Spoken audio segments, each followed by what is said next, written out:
উপমহাদেশে মাজার এবং দরগার সংস্কৃতি বেশ প্রাচীন।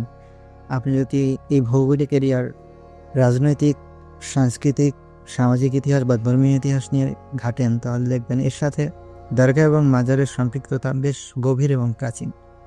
কিন্তু বর্তমানে আমরা এমন একটা পরিস্থিতিতে আছি যেখানে মাজার এবং দরগা কেন্দ্রিক বাড়াবাড়ি এবং মাজার এবং দরগাকে নিয়ে ছড়ানো প্রোপাগান্ডার মাঝে পড়ে উম্মাহ সুফিয়া একরাম বা মাজার এবং দরগার রুহানি ফায়েজ থেকে বঞ্চিত হতে যাচ্ছে। এমন এক পরিস্থিতিতে বসে আমি একটা বই পড়েছি খুব শীঘ্রই, চমৎকার একটি বই, অনুবাদ বইয়ের নাম হলো দ্য মিথ অফ মাজার পূজা। এটির মূল ভাষা হলো উর্দু, পাকিস্তানের একজন লেখক তিনি লিখেছেন। বইয়ের মূল নাম হলো মাজার আর মন্দির মে ফরক। তো আজকের আলোচনায় বইটা নিয়ে থাকবে। বইটা মূলত দুটি অধ্যায়ে ভাগ করা হয়েছে।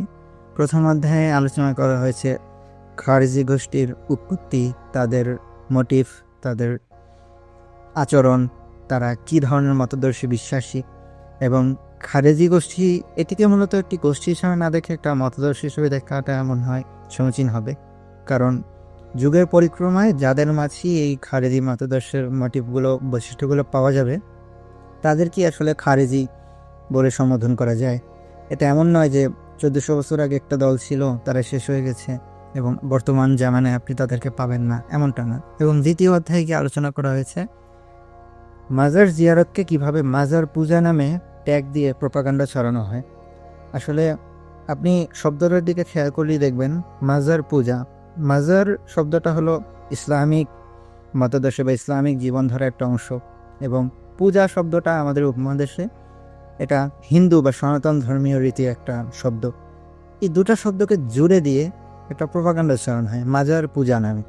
এটা আসলে কতটা বাস্তব কি? এবং আরেকটা বিষয় হলো মাজার জিয়ারতকে নিয়ে সেটাকে মাজার পূজা বলার সুযোগ করে দেওয়ার যে একটা ব্যাপার আছে, এটা নিয়ে আলোচনা করা হয়েছে। যেমন আপনি যদি দেখতে পান, বাংলাদেশের কথা আমি বলি, আপনি এমন কিছু মাজার পাবেন যেখানে আসলে কোনো সুফি একরাম বা অলি বুজুর্গানের দিনের কোনো দেহ মুবারক দাফন করা হয়নি, কিন্তু সেখানে একটা মাজার তৈরি করে একটা কী বলে ব্যবসা জুড়ে নেওয়া হয়েছে। আপনি দেখতে পারবেন স্বপ্নে পাওয়ার পরে মাজার পরে। এগুলো করার কারণে একটা পক্ষকে আমরা এ ধরনের প্রোপাগান্ডা করার সুযোগ, প্রোপাগান্ডা ছড়ানোর সুযোগ করে দিয়েছি। এটা বাস্তব এবং এটা সত্য। কিন্তু তাই বলে আমরা মাজার জিয়ারতের মতো একটি রুহানি ফায়েজ থেকে আমরা উম্মাকে দূরে সরিয়ে দিব, এমনটা কিন্তু হয় না। তবে এই বইয়ের ভালো যে দিক, আপনি যদি মাজার জিয়ারত নিয়ে দ্বিধায় থাকেন আসলে এই জিনিসটা জিয়ারত করা উচিত কিনা, ইসলাম সম্মত কিনা, বা কিভাবে জিয়ারত করা উচিত, বা মাজার পূজা নামে যে একটা শব্দ আমাদের সমাজে প্রচলিত, এই শব্দটার আসলে ব্যবচ্ছেদ কি, এবং আসলে যে মন্দির এবং মাজারকে যে একত্রে করে দেখানো হয়, কেউ একটা গোষ্ঠী আমাদেরকে দেখায়, তাদের আসলে কথার যৌক্তিকতা কতটুকু। এখানে বইয়ের প্রথম অধ্যায় পড়লে আপনারা দেখবেন কি করে খারেজি গোষ্ঠীর উৎপত্তি হয়, তারা কিভাবে লজিক্যাল ফ্যালাসি ইউজ করে জনতাকে বিভ্রান্তির মাঝে ফেলে দেয়, এবং তারা কতটা উগ্র মনোভাব তারা রাখে এবং ধারণ করে। এবং আপনি যখন এদের আলামতগুলো পড়বেন, তখন আপনি চারপাশে যদি আপনি খেয়াল করেন, আপনি বর্তমানেও তাদের খুঁজে পাবেন নানান মানুষের মাঝে। আপনি দেখতে পারবেন যে আসলে এই আলামতটা তো আমি আমার চারপাশে দেখতে পাচ্ছি। তাহলে আপনি বুঝতে পারবেন যে আসলে খারিজি মতবাদটা এখনও জীবিত। এটা এমন নয় যে 1400 বছর আগে ছিল এবং শেষ হয়ে গেছে। এটা বর্তমানে জীবিত আছে এবং মানুষের মাঝে মানুষ ধারণ করে, ভবিষ্যতে আরও বেশি পরিমাণে মানুষ ধারণ করবে, এবং এটা কিয়ামতের একটা আলামত। আপনি এখানে বইয়ের ভিতরে উল্লেখ পাবেন যে সেই জামানায় কি খারিজদের সংখ্যা আরও বেড়ে যাবে, এবং যেটা ইসলামের শুরুর দিকে যতটা ছিল, ক্রমে ক্রমে সেই খারিজিদের সংখ্যা বেড়ে যাবে এবং তাদের প্রভাবও বেড়ে যাবে। সবশেষে একটা কথা বলতে হয় যে সর্বোপরি আপনি যদি এই বইটি পড়েন, মাজার নিয়ে আপনার চিন্তাধারা বদলে যাবে, এবং মাজার নিয়ে যে পরিমাণে গোঁড়ামি হয় সেটি আপনি বুঝতে পারবেন আসলে এর কারণ কি, এবং মাজার নিয়ে যে প্রচুর পরিমাণে প্রোপাগান্ডা হয় সেটি আপনি ধরতে পারবেন।